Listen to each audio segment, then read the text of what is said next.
I have lived nearly a century. People often look at me, my white hair, my slow steps, and ask, "Are you afraid of death?" I just smile gently and reply, "What is there to fear? Death is not an enemy. It is simply the inevitable destination of a journey we all must take." I don't waste my time worrying about the unavoidable. Instead, I spend my remaining days cherishing every precious moment. When you step into your 60s, perhaps you start to notice that time moves faster than before. Mornings seem shorter.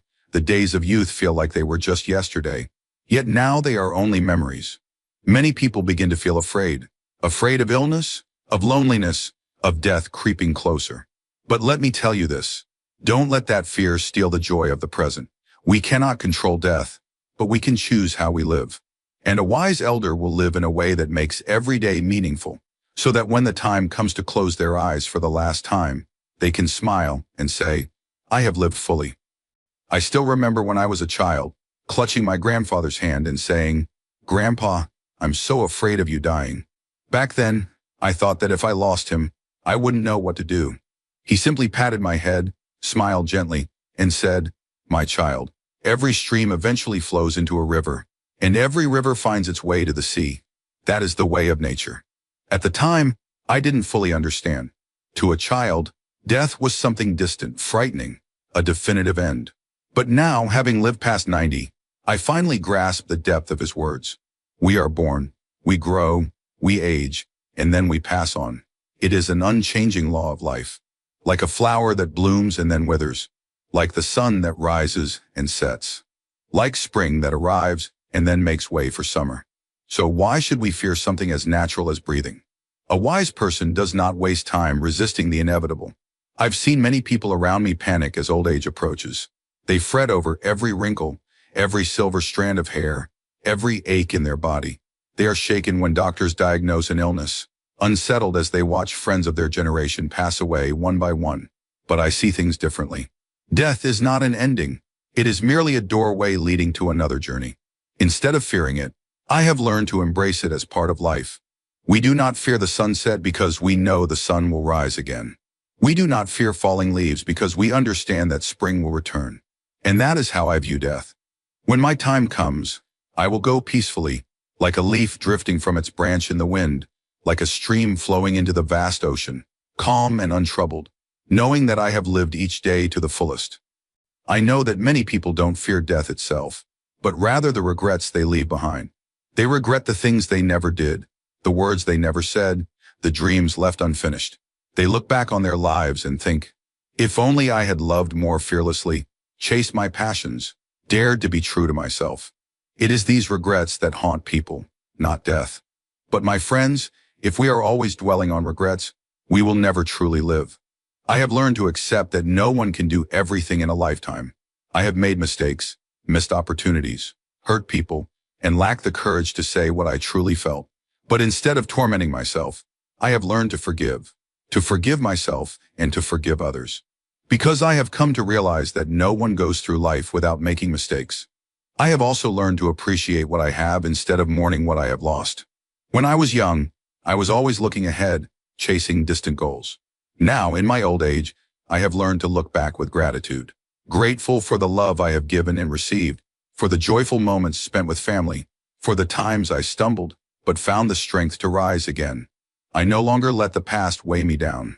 Now, each morning when I wake up, I feel grateful for another day, to hear birds singing outside my window, to sip a warm cup of tea, to share a smile with loved ones. I do not think of tomorrow as something to fear, but as something natural. And if tomorrow never comes, that's okay.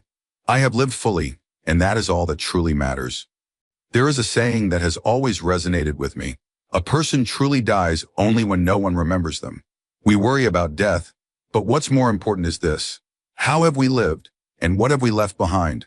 I am not a wealthy man. I have no vast fortune to pass down to my children and grandchildren, nor do I have a famous name that will be remembered for generations.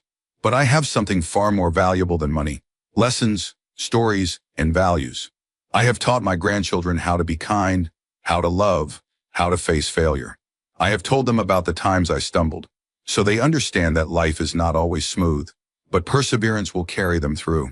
I have taught them that a person does not have to be the smartest or the richest, but if they live with integrity, if they cherish and love others, they are already a person of great worth. And I believe that even when I am no longer here, those lessons will live on in my children and grandchildren. They may forget my face over time, but the values I have instilled in them will stay with them for a lifetime. If you want to fear death less, think about what you can leave behind. It doesn't have to be something grand. Sometimes, a simple journal filled with your thoughts and experiences is enough for future generations to understand and appreciate your life. A heartfelt letter to your children or grandchildren, a cherished memory shared with someone. These too have meaning. Death is not frightening, as long as we have lived a meaningful life. And as long as the things we leave behind remain in the hearts of those who love us, then even though our physical form fades, we are never truly gone. Each person holds a different belief about death. Some believe that when they close their eyes for the last time, they will ascend to heaven and reunite with loved ones who passed before them. Others believe in reincarnation, that a new life awaits them ahead. Some believe that the soul merges with the universe, becoming part of nature, the wind, the rain. As for me, I cannot say with certainty what happens after death. How could a mere mortal like me ever comprehend the mysteries of the universe? But I do believe that if we have lived a full life, then we need not worry about death. I have witnessed many people leave this world. Some passed away in peace, a soft smile on their lips, as if they had merely drifted into sleep after a long day. Others struggled in fear, clinging to every last second, their eyes filled with panic. What made the difference? It was their belief. Those who depart peacefully are often the ones who lived fully, who lived kindly, free of resentment or regret. They believe that whatever awaits beyond death, they have fulfilled their duty to life. On the other hand, those who fear death are often those who never truly lived. They carry regrets, worries, and uncertainty about what lies ahead. Whatever you believe in, let that belief bring you peace. If you believe that death is not an end, but a doorway to a new journey, then you will no longer tremble as you step through it. If you believe that by living with kindness, what you leave behind will continue in the hearts of others, then you will not feel lost. Death is inevitable, but how we embrace it, that is our choice. I do not waste my time worrying about death. What good would it do? Sitting around thinking about it won't make me live longer, nor will it make me young again. So why should I be afraid? Instead of letting useless worries fill my mind, I choose to savor every moment I have left. Every morning, I still brew a cup of hot tea, taking slow sips, letting the warmth spread through my hands. I still enjoy sitting on the porch, watching the first rays of sunlight filter through the leaves, listening to the birds chirp, feeling an indescribable sense of peace. I still chat with my friends, retelling old stories that we've shared countless times, yet we laugh as if we're hearing them for the first time. I still love my children and grandchildren, holding them close, passing down words of wisdom that I believe will help them live better lives. You know, the secret to not fearing death is to live fully today. If we embrace each day without regrets, without resentment, without letting trivial worries burden our hearts, then no matter what tomorrow brings, we will be ready to welcome it with a smile. So don't let the fear of death steal the joy that you deserve. Live in a way that makes every day meaningful, so that when the final moment comes, you can close your eyes without a single regret. My dear friends, each of us will one day reach the end of our journey. But do not let the fear of death make you forget how to live. Live in a way that makes each day count. Love deeply, forgive freely, and leave something meaningful behind. And when the time comes, when death knocks at our door, may we smile and say, I am ready.